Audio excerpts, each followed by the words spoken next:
ciudadanía quiere conocer. ¿Se imaginan ustedes que la sesión del día de ayer de la Comisión de Ética haya sido reservada? ¿Cómo quedaba el Parlamento de la opinión pública? La opinión pública ha querido saber, escuchar cómo actúa el Parlamento ante otro,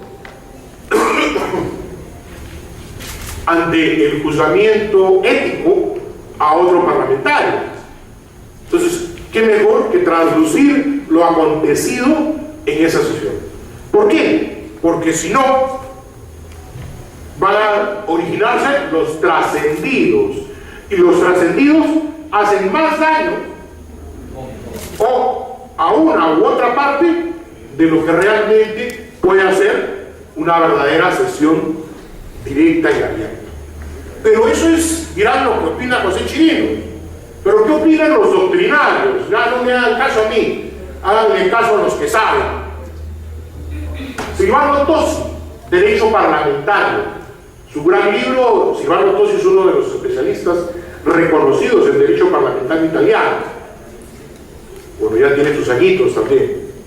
Espero no publicar mi primer libro cuando tuvo su edad, 70 años.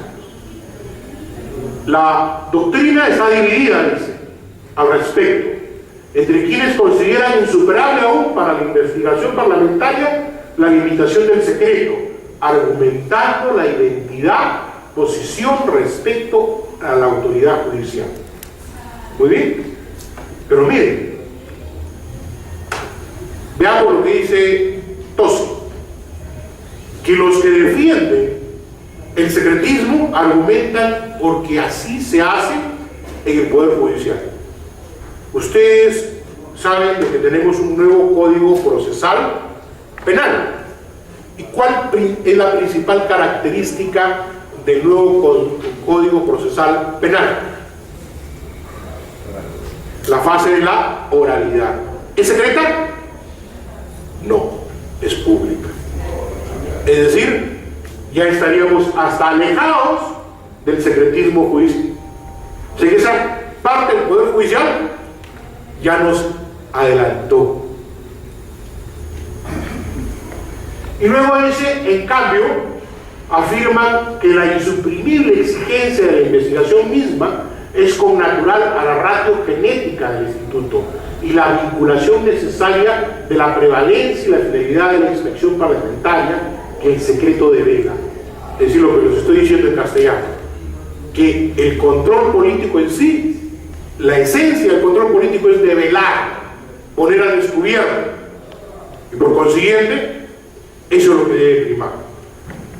Rosario García Maumú, en su obra publicada Publicidad Parlamentaria y Comisiones de Investigación, dice: a través de la publicidad parlamentaria, todas las fuerzas políticas crean opinión pública y están sometidas a su vez a un permanente control del cuerpo electoral, cuyo juicio se manifiesta periódicamente en las elecciones. Si nosotros hacemos una investigación pública, puede que con los votos acusemos, puede que con los votos absolvamos, pero finalmente quien va a ser el gran justiciero va a ser el cuerpo electoral. ¿Y quién es el cuerpo electoral? Los ciudadanos. Esa es la importancia de las comisiones investigadoras, esa es la importancia del control político. No finalmente la decisión de mayorías o minorías que se tengan en votos en el Parlamento, sino lo que va a poder ver y pronunciarse el cuerpo electoral. Siguiente, Lucas Verdú. Lucas Verdú dice: es importante que el objeto de la publicidad y explicación parlamentaria coincida con aquello que preocupa o interesa a la opinión pública. Es decir, que la opinión pública fue la que pidió finalmente que se haga una investigación al respecto. Pero si la opinión pública pide una opinión al respecto, le negamos a que se entere de la verdad. ¿Por qué? Porque no ha visto el proceso investigatorio. Siguiente. El reglamento del Congreso, que es el que va a regular esta figura de secreta o reservada, en el artículo 88 dice: las comisiones investigadoras son reservadas y solo procede el levantamiento de la reserva del proceso en los siguientes supuestos: si la materia de investigación o sus deliberaciones no incluyen aspectos que afectan a la intimidad, honra o dignidad de las personas, sujetos de investigación o sus familias, si no afectan la reserva tributaria ni el secreto bancario de los investigados, si no compromete asuntos vinculados a seguridad nacional. Pues bien, este artículo fue modificado, este párrafo fue modificado por la resolución legislativa 025-2005 publicada el 21 de julio de 2006. Les sugiero, si alguien tiene interés, busque la sesión plenaria de esa época donde se aprobó esa resolución legislativa y va a encontrar que los argumentos están referidos básicamente a el accionar de una comisión investigadora dirigida por el excongresista Edgar Villanueva. Edgar Villanueva le dieron una comisión investigadora donde su total protagonismo y parcialización y convertir casi la comisión investigadora en un evento ferial, por no decir otra cosa, hizo que el Pleno del Congreso adoptara como medida de saneamiento para evitar estos espectáculos que sean reservados. Particularmente pienso que la cura fue peor que la enfermedad. Y regresamos de ser públicas a convertirnos en reservadas. Siguiente. Pero ¿cómo piensa el mundo al respecto? ¿Cómo está el mundo al respecto? ¿Cuáles son los únicos lugares donde son reservadas? En el Perú y en España. En Francia, audiencias con exámenes públicos. En Estados Unidos, público. En Alemania, público. Nosotros, reservadas. Más no puedo decir al respecto. Si las comisiones parlamentarias de investigación buscan poner en conocimiento del elector información de control político, al hacerlas reservadas, mantenemos en el oscurantismo informativo a los ciudadanos. Y finalmente, no va a poder repercutir la responsabilidad política. Concluyo, es una conclusión personal, que el secretismo origina una serie de distorsiones del rol de los parlamentos y por consiguiente lo aleja de los representados que ven a analizar un tema de interés público tras la cortina del secreto, es decir, el ciudadano no ve nada o ve lo que le quieren contar, y como le quieren contar, uno contará a su manera y el otro contará a su manera. El de mayoría dirá: lo destrozamos. El de minoría dirá: se paseó. Los trascendidos de los diarios dirán: tuvo miedo. El otro diario a favor dirá: hizo gala de toda su experiencia. Conclusión: el ciudadano se queda: ¿y qué pasó? Cuéntame la película de verdad y no el chiste. No lo sabrán. Y luego eso de reproducir la transcripción, por favor. Somos un país que con la justa leemos titulares de diarios. ¿Creen ustedes que van a leer una transcripción los ciudadanos de 300 páginas? Se lo dejo a ustedes. No han leído el libro de técnica legislativa que tiene 60 páginas y van a leer 300 páginas de transcripción. Siguiente. Las prerrogativas. Ahora veamos qué prerrogativas tienen nuestras comisiones investigadoras.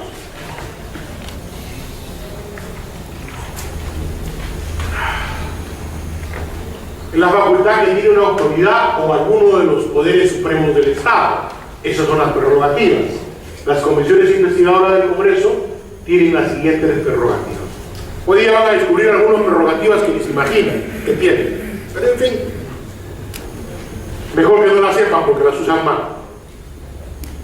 La obligación a comparecer por su requerimiento bajo los mismos apremios que se observan en el procedimiento judicial a las autoridades, funcionarios, servidores públicos y o cualquier persona para proporcionar información testimonial y documentaria que les sean requeridas. Artículo primero del artículo 97 del Código de la Constitución Política del Perú y el inciso B del artículo primero del artículo 88 del reglamento. Pero vayamos más allá, la obligación a comparecer. Pero nos dice que se observa el procedimiento judicial. Si se observa el procedimiento judicial, ¿alguna vez le ha llegado a usted una notificación sin decirle en qué calidad va a ir a declarar? La notificación judicial le dice en calidad de inculpado, en calidad de testigo, que puede ir usted. Entonces, si es igual a un poder judicial, ¿por qué nosotros simplemente decimos se le conmina a comparecer? ¿En calidad de qué? Segundo tema, una citación judicial le dice sobre lo cual va a declarar. Sí. Le dice sobre cuál usted está el tema investigado. Así le dice, ahí le pone claramente. Acá, en el tema de las comisiones investigadoras, como no delimitamos, como hemos visto bien claro, no delimitamos adecuadamente nuestros acuerdos, pretendemos que el acuerdo, que es una caja de Pandora o un costal de ciego, como decían mis paisanos en no tengo material, aquí solo es cabe todo. Ya no tengo material. Para que responda sobre los hechos acontecidos en la transferencia o como para que responda sobre los hechos acontecidos en el PRONA del año 2000 al 2010. Señor, yo he sido funcionario 2 añitos nomás. Sí, pues, pero ¿y por qué me van a preguntar a mí el 2010 si yo he sido el 2001 y el 2002? Entonces no le delimitan qué es lo que va a declarar. ¿Cuál es el otro? Solicitar ser conducido por fuerza pública el citado que no comparezca el día y hora señalados o se resista a exhibir o hacer entrega de documentos que tiene en su poder y o necesarios para el esclarecimiento de los hechos investigados.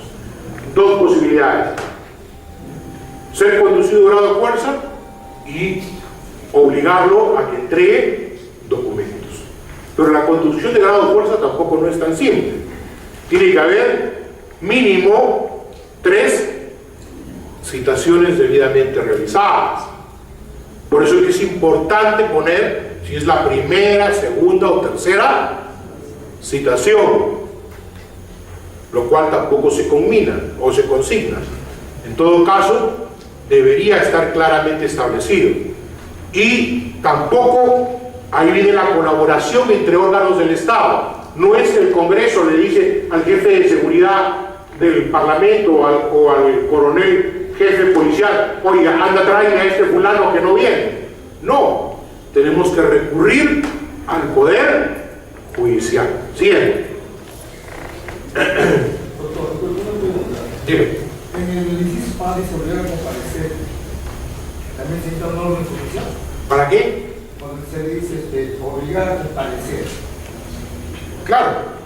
La comparecencia no es otra cosa que sea conducido a la grado de fuerza. Esa es la comparecencia. La comparecencia es para testigo o investigado. ¿Ya? Lo que pasa es que el reglamento utiliza el término comparecencia. Y ese término lo reproducimos en los oficios. Pero la comparecencia quiere decir hacerte presente. Pero no delimita cuál es su calidad. Está bien, yo comparezco ante la comisión. Mi pregunta es, ¿en qué calidad? ¿De testigo o investigado? Y si soy investigado, ¿sobre qué hechos? O sea que lo que hizo estar en la cita ahí. Yo no lo he dicho yo, lo ha dicho también y lo del Poder Judicial, ¿no? Y eso no es nuevo, ¿eh? Eso ya lo han dicho en anteriores sentencias. Eso no es nuevo. Entonces, siempre tiene que delimitarse en el tema del debido proceso, delimitarse en qué calidad.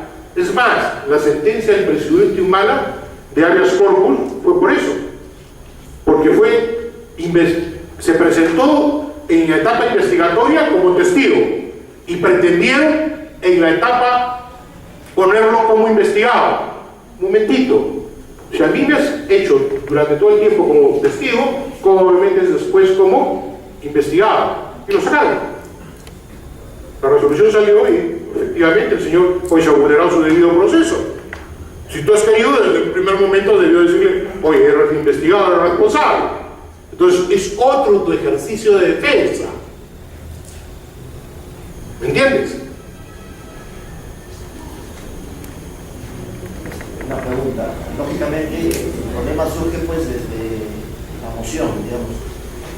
Generalmente las mociones se redactan, ¿no?, de manera muy amplia. Finalmente uno no sabe en qué condición va probablemente a citar a los funcionarios, o investigados o testigos. Eso se va a ir determinando, me imagino, supongo, a lo largo de las investigaciones que se realizan. El problema es por eso, porque como lo habíamos analizado anteriormente, los considerandos de las mociones son sumamente vagos. Hay mociones, no le he mostrado porque la idea era mostrarle mociones con errores, donde se dice, existen indicios que el funcionario tal habría, existen indicios. Entonces, tú lo que vas a es a comprobar esos indicios. Entonces, cuando lo citas, ya estás citándolo como investigado.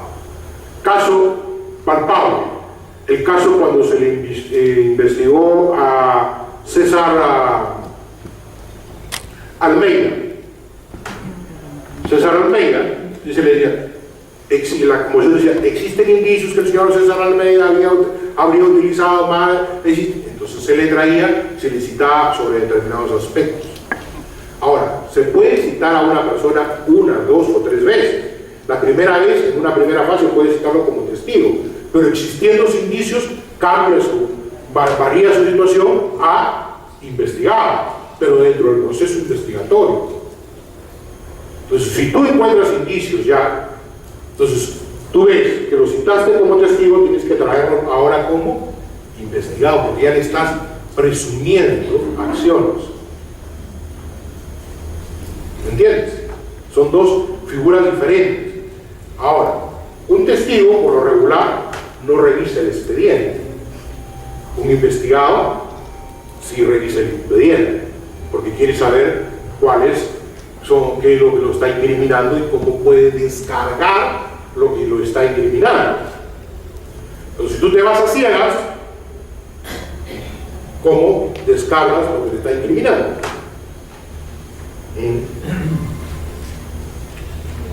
Pues esas son las características. Sigamos. Acceder a cualquier información, lo cual puede implicar el levantamiento del secreto bancario, la reserva tributaria, excepto de la información que afecte la intimidad personal con arreglo a las normas que regulan la materia. A solicitar se autorice el allanamiento de los domicilios y locales para practicar incautación de libros, archivos, documentos y registros que guarden relación con el objeto de la investigación. Solicitar al Poder Judicial el impedimento de salida del país. El único caso que recuerdo que se haya hecho impedimento de salida del país fue una comisión investigadora en la época del 2001-2002 y una comisión investigadora que presidió el ex congresista recientemente fallecido Díaz Canseco. Pero ¿qué se requiere para ello? Tienes que preparar todo un expedientillo, presentarlo ante el Poder Judicial y antes de 15 días formalizar denuncia.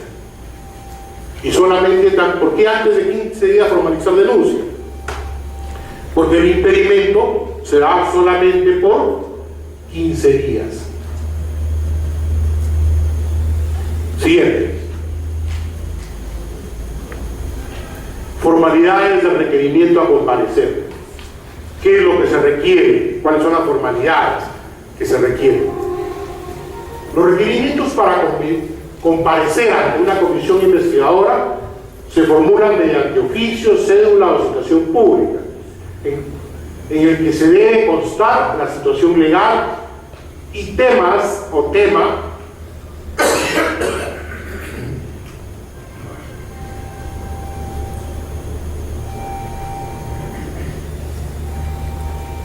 por la que es convocado, la calidad, testigo investigado, la posibilidad de que presente documentación que sustente su comparecencia, los datos necesarios para que el ciudadano citado conozca del apercibimiento y de las responsabilidades en que puede incurrir en caso de inasistencia.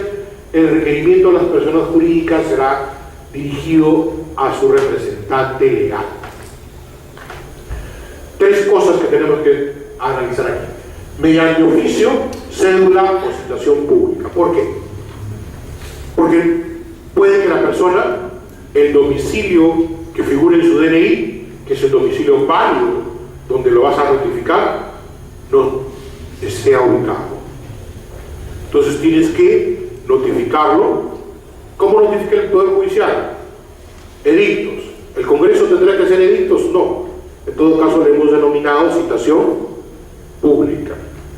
Saca el Congreso de la República, comisión investigadora, cita al señor fulano de tal, Juan Pérez Pérez, a la sesión donde deberá rendir su declaración en calidad de comparecer ante la comisión en calidad de investigado sobre los presuntos hechos de bla bla bla bla bla, y el día, la hora en la cual está siendo citado. Es una citación pública.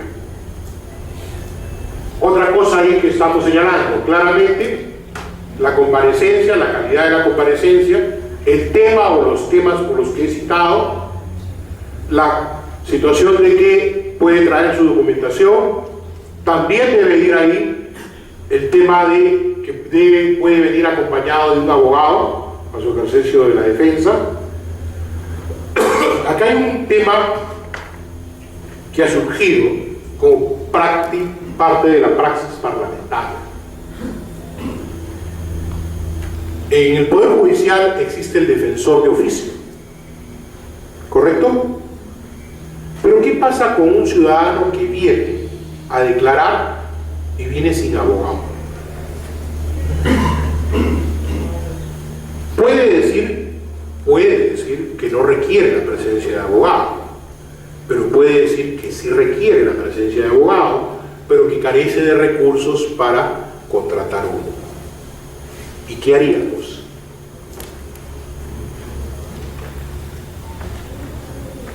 ¿Qué haríamos? Surgieron varias interrogantes cuando lo conversaba con algunos colegas. Decía, bueno, que traigan de la Procuraduría del Congreso a 3 abogados y que de los 3 se le elija. Pero la función del procurador es diferente a la función del defensor. No olvidemos que la función del procurador es defender los intereses del Congreso. Entonces, ¿qué podríamos hacer? Hemos dicho que el principio básico es de la colaboración entre órganos institucionales, ¿no es cierto? Deberíamos oficiar a quién, al Ministerio de Justicia, de quién dependen los defensores de oficio, solicitándole mínimo que señale 3 abogados factibles de defensores de oficio para tenerlos en el Congreso en momento de sesiones investigadoras importantes, para que en el caso de que un ciudadano que venga y diga que necesita un abogado, diga, señor, ahí tiene usted 3, elija de los 3 uno, porque tampoco le podemos poner uno de frente, porque de repente me va a decir, me pusieron al peor, ¿no es cierto? Entonces, esa podría ser una situación a solucionar. que ya la práctica no se ha dado, porque se ha frustrado la presentación de un expresidente por no haber llegado su abogado. Entonces, ¿cómo lo hubiéramos sanado? Poniéndole un defensor de oficio. Pero no estábamos preparados para esa circunstancia. Creo que ahora la práctica parlamentaria nos prepara para que en el futuro estar alertas ante esa práctica parlamentaria. Pero ¿cuáles son los derechos de los comparecientes? Una pregunta. Respecto a los documentos que pueden apuntar o presentar al momento de sustentar sus declaraciones, requieren algún requisito, porque entiendo en la parte judicial tiene que estar redactado, tiene que estar legalizado. En la práctica parlamentaria siempre se han recibido muchas veces copias. Lo correcto sería recibir documentos originales o redactados, que les dé verosimilitud a los documentos. Porque una copia simple, lamentablemente, no ejerce muchas veces verosimilitud. Y sobre todo, cuando el expediente, si es que encontrara por responsabilidades penales y sea remitido al Poder Judicial, no va a ser considerado como prueba, por ser una simple copia. Eso ha ocurrido mucho con a veces las copias de los mails.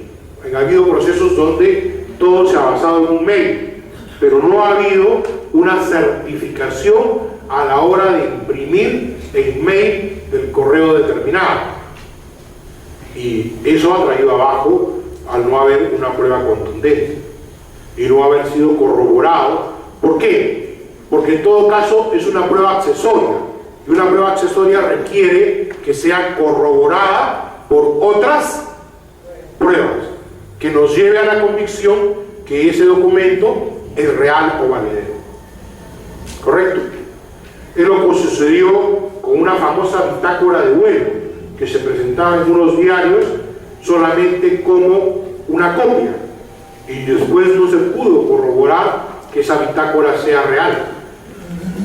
Fue un caso muy famoso que hubo en Centroamérica. Bueno, siguiente. No, siguiente lámina, estaba en el siguiente, disculpa. A revisar previamente el expediente, concurrir en compañía de un abogado, derecho a la defensa. Revisar previamente el expediente. Ese es el gran problema de nuestras comisiones investigadoras, que nunca tenemos armado un expediente. Comenzamos a recibir la información y la vamos acumulando ahí. Y como la vamos acumulando, sacamos en hojitas, en copias, lo que aparentemente es importante para nosotros. Para nosotros son los indicios. Está bien, correcto, pero no está foliado. Una comisión investigadora tiene que tener un expediente debidamente foliado, que se inicia con la moción, la votación que tuvo en el pleno, la sesión de instalación, y luego los acuerdos, las transcripciones, las declaraciones y la documentación. No es el tema, porque hay un tema que dicto aparte, que es los pedidos de información. El problema es que no sabemos pedir información, siempre lo he dicho. Ni en despachos, ni en comisiones investigadoras sabemos pedir información. Y como no sabemos pedir información, resulta que nos llenamos de documentos y decimos: qué pesado armar un expediente de una comisión investigadora, si nomás la información que nos han mandado del Banco Agrario son 10 cajas cada una conteniendo 1000 folios. ¿Por qué? Porque no hemos sabido pedir información. ¿Por qué? Porque nos mandaron a investigar el Banco Agrario los últimos 10 años y pedimos información del estado financiero de los últimos 10 años del Banco Agrario. Y nos manda pues 10 cajas cada una conteniendo 1000 folios. Yo les pregunto: ¿y qué vamos a buscar ahí? Eso pasa porque en la moción no señalamos indicios que iban a generar el tema de investigación.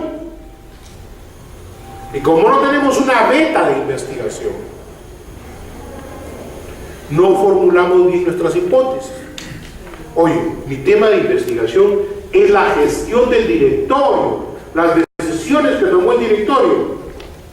¿Para qué quiero los estados financieros de los últimos 10 años?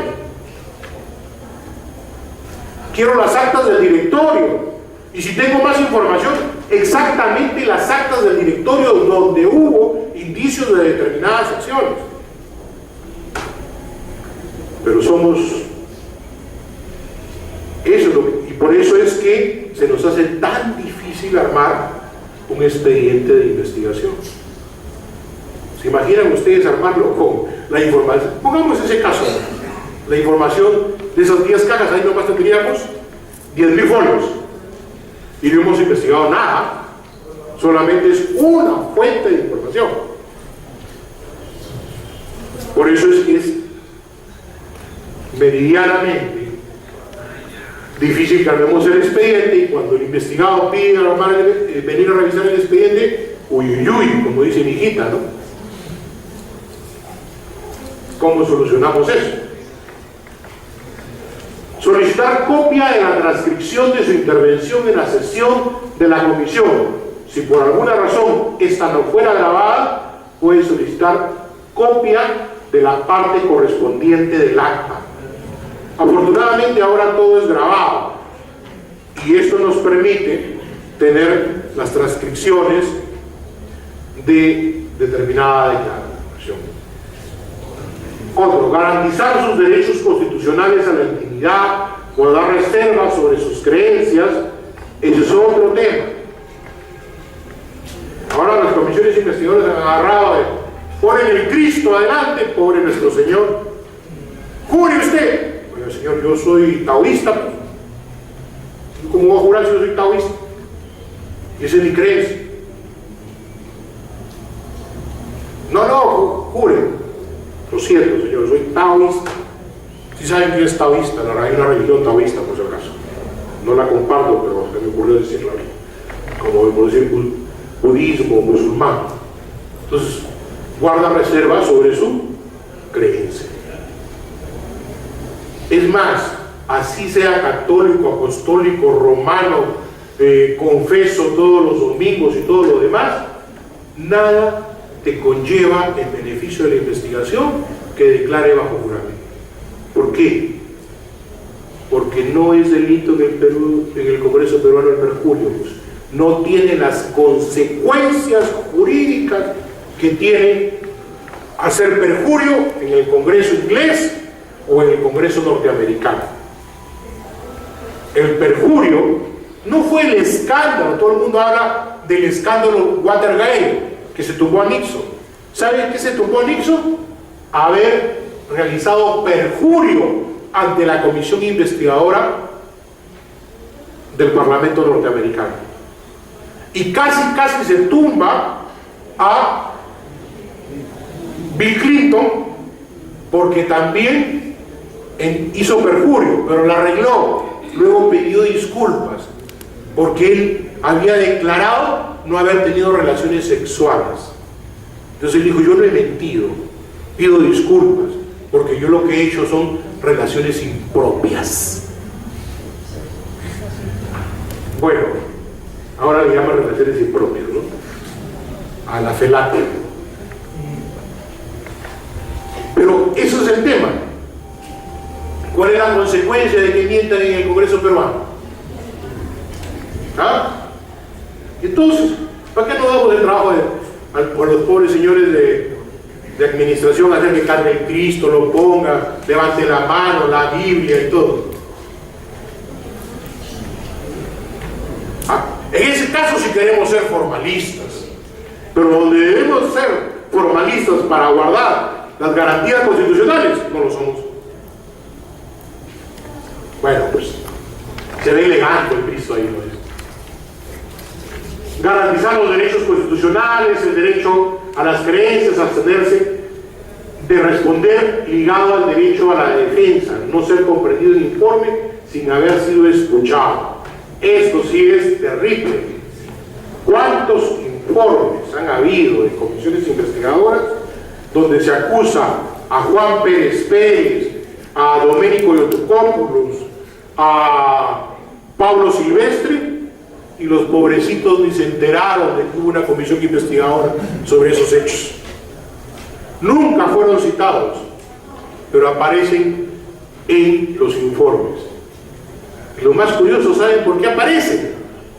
Porque fueron miembros de un directorio. ¿Eso es justo? Por eso que nos desprestigiamos también. Es por eso que cuando los informes de las comisiones investigadoras muchas veces van al Parlamento, al Poder Judicial, dicen, ya ponlo ahí. Tenemos que conversar con jueces, con fiscales, para que vean lo que piensan a veces de nuestros informes de comisiones investigadoras. Ellos también tamizan quién ha hecho la investigación, qué congresistas han estado otra vez. No pasa nada. Cuando tenga tiempo lo miro, ¿ya? O le dan al Calichín. Anda revisando Calichín ahí para que veas algo. Y me haces un resumen. Aquí hay gente que ha trabajado en el Poder Judicial. Lo que estoy diciendo no es mentira. Me lo puede confirmar. ¿Por qué? Porque hemos perdido esa capacidad de hacer un trabajo serio. Todas estas garantías han sido reconocidas en diversas sentencias del Tribunal Constitucional. Siguiente. El secreto bancario y la reserva tributaria. El secreto bancario y la reserva tributaria pueden levantarse siempre que se refiera al caso investigado. Al periodo de levantamiento del secreto bancario se solicita a través de la Superintendencia de Bancos y Seguros. El pedido de levantamiento de la reserva tributaria se solicita a la Superintendencia Nacional de Administración Tributaria. Para todos estos pedidos se requiere acuerdo de la comisión, debidamente motivado, e identificación de las personas naturales o jurídicas a ser afectadas. Muy bien, estamos investigando un hecho en una comisión investigadora, por decir así. Vamos a investigar el periodo, hubo una comisión investigadora sobre las ligaduras de tronco, ¿cómo fue? No recuerdo el nombre muy bien, pero está referido a la ilegal esterilización de mujeres. ¿Ya?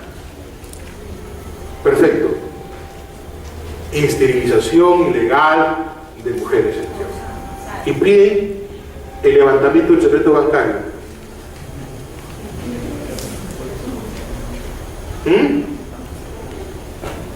No es broma, lo pidieron, ¿ah?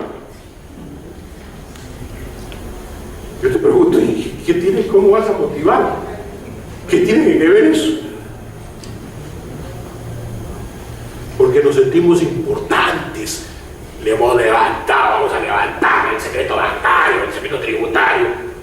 Oye, ¿qué tiene que ver las esterilizaciones con el secreto bancario y el secreto tributario?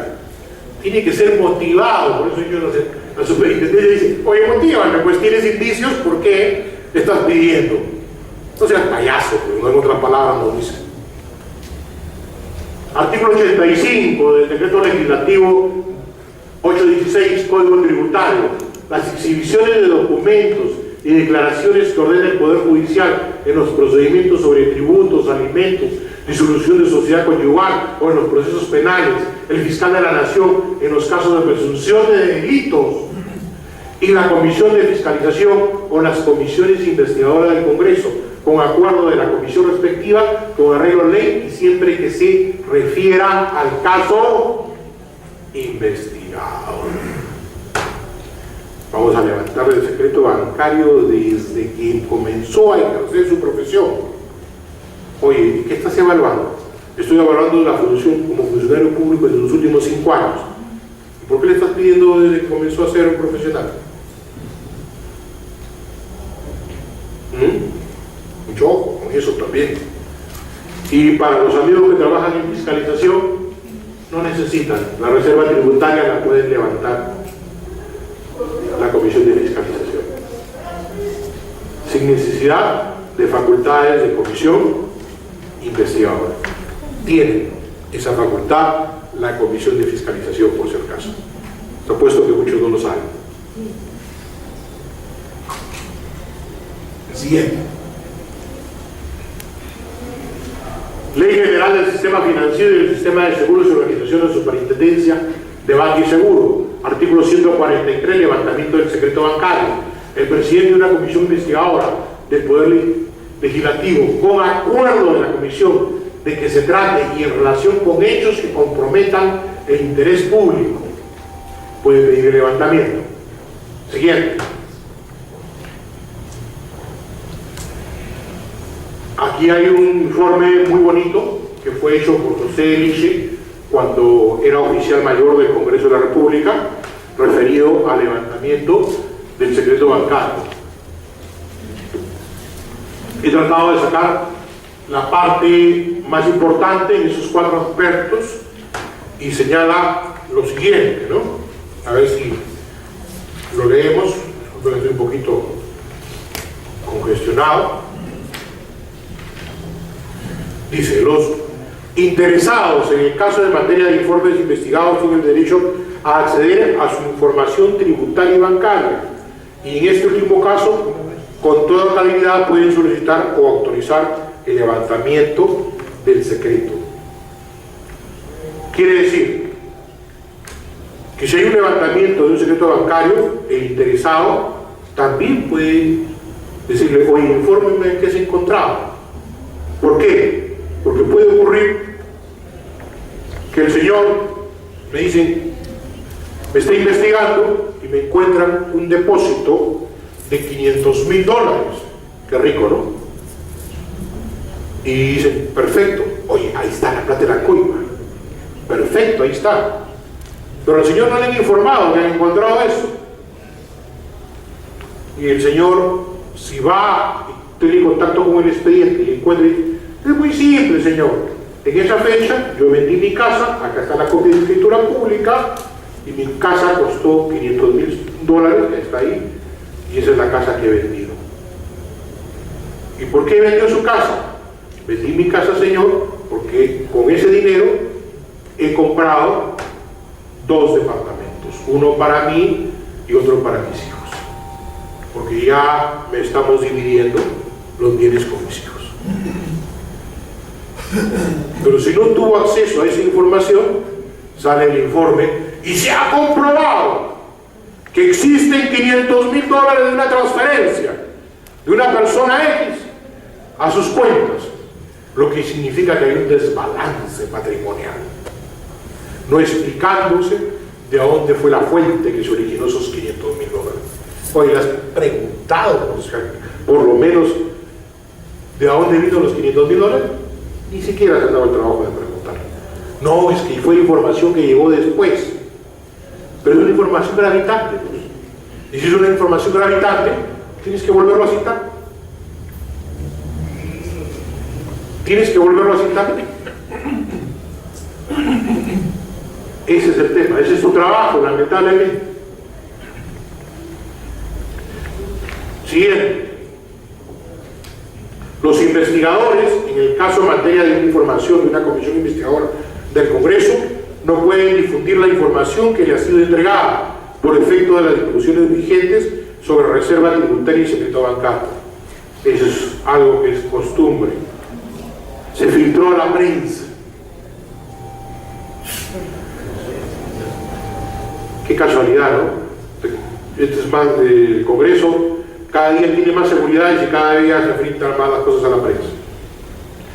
Los interesados en el caso de materia de informes investigados como titulares de los derechos de la reserva tributaria y secreto bancario deben tener posibilidad de conocer la información que han recibido sus investigadores con finalidad de proceder en forma adecuada a su derecho de defensa o presentar sus descargos. Los investigados o los investigadores podrían solicitar a las entidades que custodian y han prohibido la información, SUNAC, Superintendencia de Bancos y Seguros, que autoricen a los investigados a conocer la información previa que ha servido de fundamento a los investigadores para dictaminar o resolver sobre su situación jurídica. Ustedes saben que ahora hay declaraciones que se hacen de movimientos superiores a un determinado monto y que se firman. Entonces, mínimo pedir esa información, ¿no? Oye, acá está el hallazgo de $500.000. Superintendencia, dime cuál fue la declaración jurada que presentó el señor, de cuál fue la procedencia de ese dinero. Y ahí tiene que poner la procedencia del dinero. ¿Correcto? Y haberlo firmado. Ya es un indicio para nosotros de dónde vino el dinero. Y nos evitamos de tanto problema y tanta especulación. Y de tanto prejuicio, sobre todo. Siguiente. Medidas de contención contenidas en la ley 27373, que es la ley que establece los beneficios por colaboración eficaz en el ámbito de la criminalidad organizada. Esta es una ley que se utilizó mucho en terrorismo, pero se utiliza también en el tema de crimen organizado. Lamentablemente en el Perú no ha tenido mucho funcionamiento exitoso. Pocos son los que se han acogido, y si los que se han acogido ha sido más por vivir de un determinado peculio que se les da a los beneficiados que realmente aportar información valiosa, porque muchos de los testigos, conozco varios expedientes que son testigos de oídos, lo que se conoce en doctrina como testigos de escucha. ¿Saben qué es eso?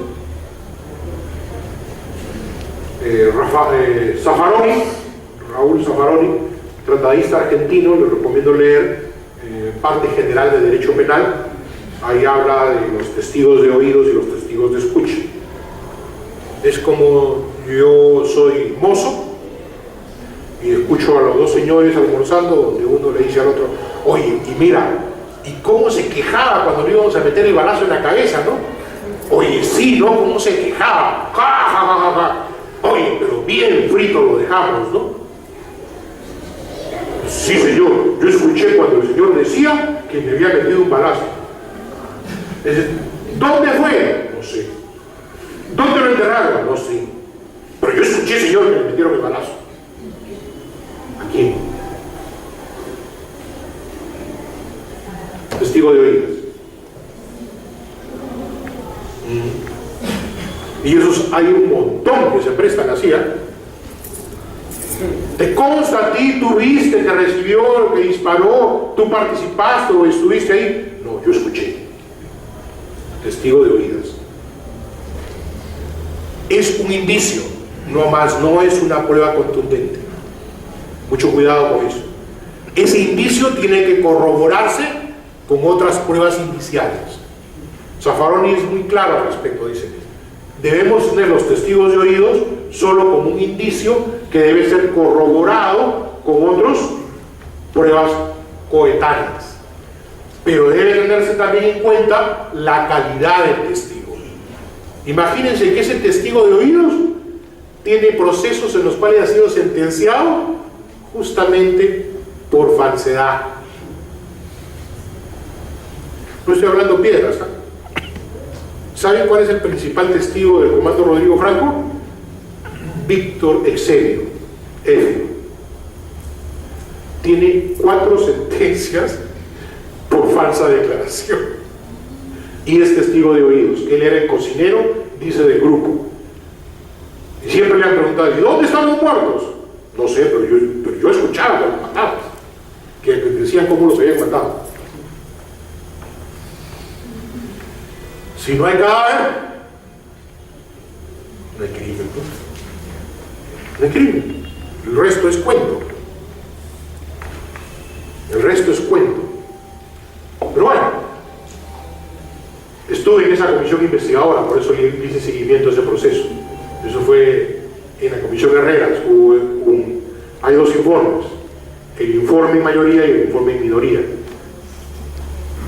Pero bueno, contra la libertad. ¿Qué dice el objeto de regular los beneficios de colaboración eficaz ofrecidas por personas relacionadas por la comisión de los siguientes delitos?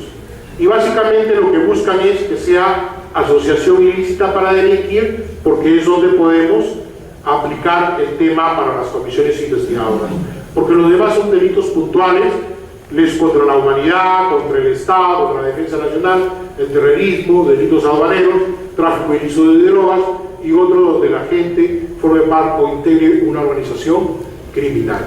Para esos casos opera el famoso testigo encubierto, que le asigna el código 7. Sí. En una clase pasada dijo que las comisiones investigadoras tienen un resultado, porque no necesariamente son aceptadas por el Poder Judicial. Así es. Supongamos que la comisión investigadora dice que no yo te acepto con esta prerrogativa de ser un testigo confiable, pero como el Poder Judicial no lo acepta ni lo reconoce. ¿Qué pasaría en esas autoridades? Pierde su calidad, porque ¿y en qué se basa para darle al Congreso? La ley bajo análisis, en la disposición octava dice, a solicitud de las comisiones investigadoras del Congreso, es el juez el que evalúa, quien dictará las medidas de protección a que se refiere el artículo 22 de la presente ley. El juez dice, oye, me estás trayendo de testigo, no te pases, pues, no te lo tomo en cuenta. Entonces el juez tiene que, ya con su experiencia, valorar si efectivamente es un testigo que vale la pena o no. ¿Por qué? Porque es un testigo que va a seguir, incluso en el caso de que existieran indicios de delito en el proceso penal. ¿Ya? Por eso es que ahí he puesto el de la toga, se supone que es el magistrado, y la señorita muy guapetona ella es la de la comisión investigadora, que está coordinando para que el juez se pronuncie dándole a favor de este beneficio. Siguiente. ¿Cuál es la medida de protección que establece el artículo 22? La medida de protección es el fiscal y en caso el juez, apreciando las circunstancias previstas en el artículo anterior de oficio o a instancia de las partes, adoptará según el grado de riesgo o peligro las medidas necesarias para preservar la identidad del protegido, su domicilio, profesión y lugar de trabajo sin perjuicio de la acción de contradicción que exista al imputado, pudiendo adoptar las siguientes medidas. Y ahí están las medidas que puede adoptar, ¿no? Lamentablemente estoy un poquito afónico y los ojos lagrimeando, pero ahí podemos ver. La protección policial, que puede incluir cambio de residencia y ocultar su paradero, reserva de su identidad y datos personales en las diligencias que se practiquen, y cualquier otro dato que pueda servir para su identificación, pudiéndose utilizar para esto un número o cualquier otra clave. En el caso de Alipio, sí hemos visto, caso de terrorismo, esta ley está aplicando, que se utiliza muy bien los testigos, y hay incluso un distorsionador de voz en el proceso, que permite escuchar al testigo, el imputado lo escucha al testigo, ¿ya? Y el testigo señala hechos contundentes, no habla de escucha de oído, sino habla de que estuvo presente él en diversas transacciones, en diversos hechos. Eso es realmente el testigo que vale. La utilización de cualquier procedimiento que imposibilite su identidad visual, fijación como domicilio a efecto de citaciones o notificaciones de la sede de la Fiscalía. En el caso de los funcionarios o servidores públicos y magistrados del Poder Judicial o del Ministerio Público, que intervengan en calidad de testigos, peritos o víctimas, las medidas previstas en el presente artículo comprenderá además la protección de los derechos laborales de conformidad a la ley vigente. Hay algunos de estos testigos que les pagan sueldo, les pagan 2, 3 sueldos mínimos para que se oculten y tengan una subsistencia. Eso no está en la ley, está ya en el reglamento específico, pero hay testigos que viven solo de esto, ¿no? Sigue. Algo que se ha sacado tanta roncha, el control jurisdiccional de los actos de las comisiones parlamentarias de investigación. Nos llenamos y todos hinchamos el pecho diciendo que vivimos en un Estado constitucional de derecho. Si vivimos en un Estado constitucional de derecho, debemos ser conscientes de que ya la famosa división de poderes, que fue para el Estado de derecho, solo de derecho, legal de derecho, elaborado por Montesquieu, Robespierre y todos ellos, ya quedó atrás. ¿Por qué? Porque la primacía es la Constitución, y en la Constitución está como primacía también los derechos fundamentales y la colaboración entre los órganos del Estado.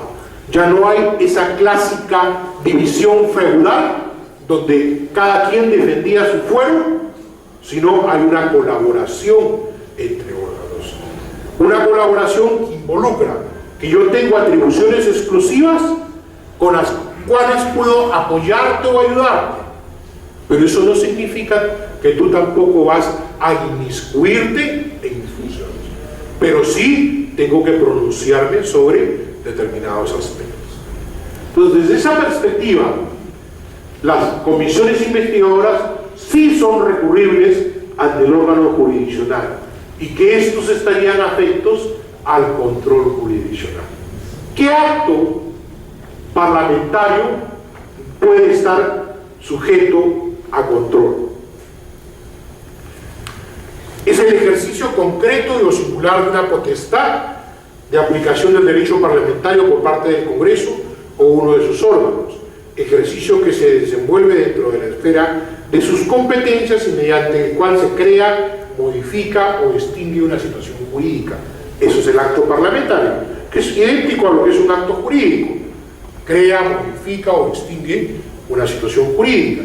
Siendo las comisiones investigadoras que forman parte del Parlamento y realizan actividades dentro de las facultades, es obvio que las mismas realicen una serie de actos parlamentarios en el desarrollo de sus actividades de investigación.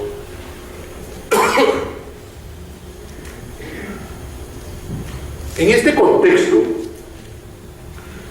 todos los actos parlamentarios serán sujetos de control jurisdiccional. Ahí viene la gran polémica. Siguiente, por favor. La decisión del Pleno del Congreso, por ejemplo, para crear una comisión investigadora, o el dictamen por el cual finaliza su actuación, se dice que no son susceptibles de ser recurridos en función jurisdiccional. ¿Por qué? Porque es un acto propio, intrínseco, atribución del Parlamento, la función de control parlamentario. Y si el Parlamento, dentro de su función de control parlamentaria, decide formar una comisión investigadora, no puede ser anulado el acto de decidir hacer una comisión parlamentaria por el Poder Judicial. Pero ¿qué es lo que va a velar el Poder Judicial entonces en la comisión investigadora? Que en la elaboración de ese acto se haya cumplido el debido proceso. Pongo un ejemplo. ¿Puedo yo conformar una comisión investigadora con una moción solicitando el estudio de determinados hechos?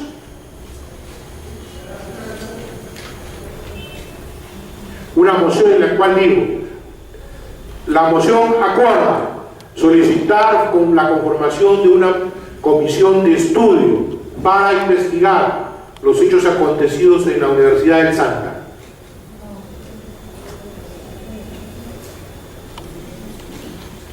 Entre los años, ya si quieren, 2001 al 2002, ya.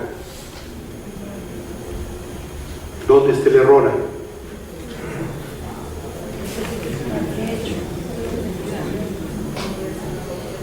Por ahí.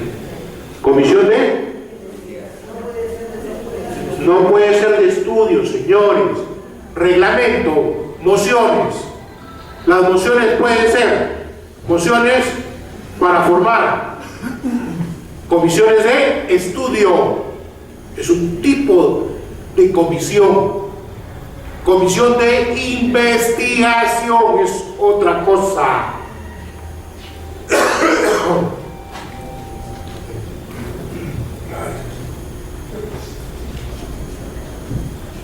Y se lo digo esto porque no es un invento mío. Lamentablemente llegó al pleno del Congreso una moción con esa terminología: comisión, la conformación de una comisión de estudio para investigar, bla bla bla bla bla bla. Fue vista la última sesión plenaria del 2011-2012. Se había puesto a debate la moción como comisión investigadora. La congresista Marta Chávez se paró y dijo: señor, esto no es una comisión investigadora, y solicito que se lea el reglamento en un artículo tal y tal. Y ahí está: comisión de estudio. Tocaron la campanilla y se cerró la sesión plenaria. ¿Qué hubiera pasado si se hubiera conformado una comisión investigadora? ¿Cabría o no cabría una acción constitucional contra esa comisión investigadora? Sí. ¿Por qué? Porque si bien es cierto, no se limita la capacidad de que el Congreso forme la comisión investigadora, pero debe cumplir el procedimiento preestablecido por el Parlamento. ¿Y cuál es el procedimiento? Que se solicite como comisión investigadora. Por consiguiente, ese acuerdo era nulo.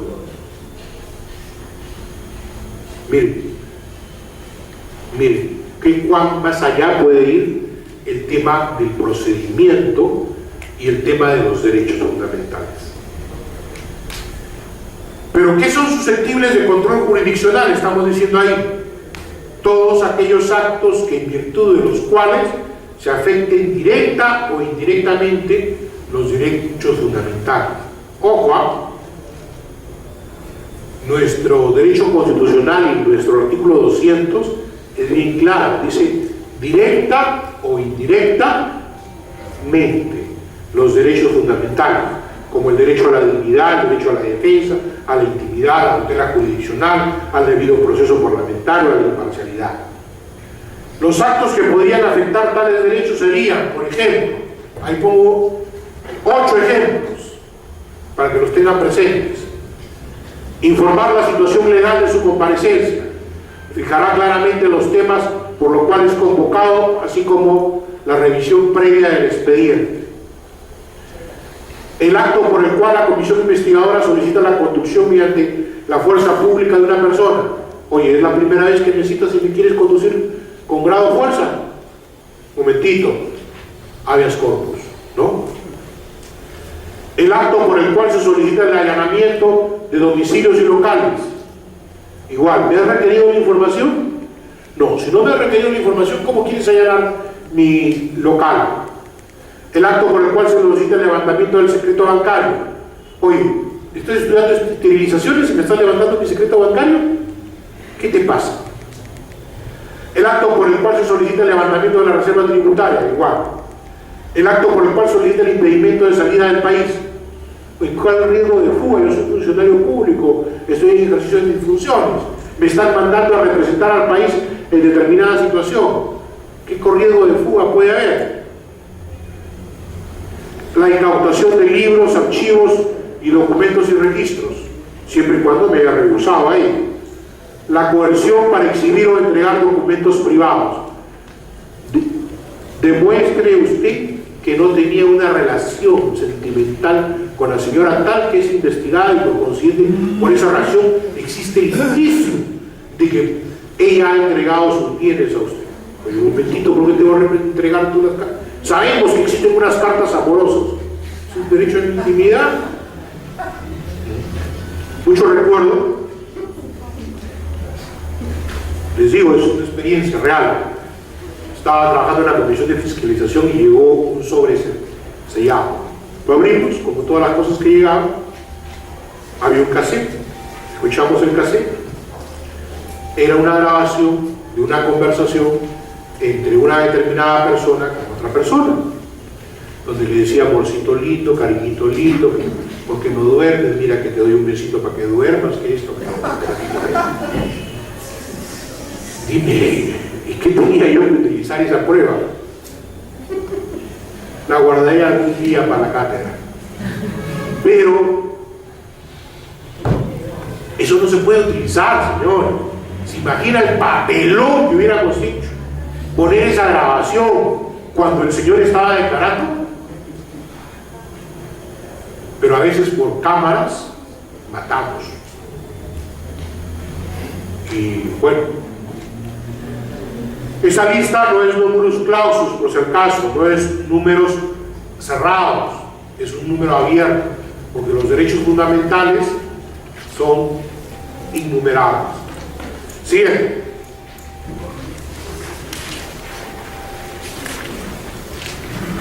Garantías constitucionales y los actos de las comisiones investigadoras.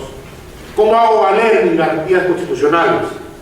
Ya me he pasado todo el día diciéndoles el artículo 200 de la Constitución, donde señala habeas corpus, amparo, habeas data. Ya dependerá mucho del derecho afectado para saber cuál de estos garantías constitucionales, cuáles de estas acciones de garantía utilizo para hacer valer mi derecho constitucional. Definitivamente esta depende mucho de la naturaleza del derecho vulnerado.